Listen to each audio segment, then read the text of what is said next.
In today's video, I want to give you a closer look and how-to assembly for the timeless truck from my classic Road Legends collection. I will have videos similar to this for each of the cars in this collection, so be sure to keep an eye on my YouTube channel for each of those videos.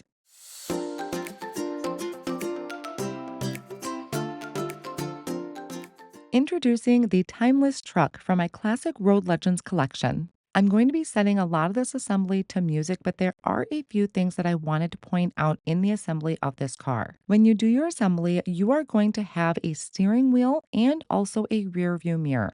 I do recommend attaching those first before doing anything else. A few tools that I find helpful when putting these cars together is going to be a set of reverse tweezers, maybe even a pick and stick tool, and then a fine tip bottle of glue. I hope this video helps you when you are putting your cars together.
I will have future videos where I'm actually taking these cars and putting them onto card fronts I'm creating with background dies and stencils, so be sure to stay tuned for that. Thank you all so much for joining me today, and I hope you enjoy this collection as much as I do.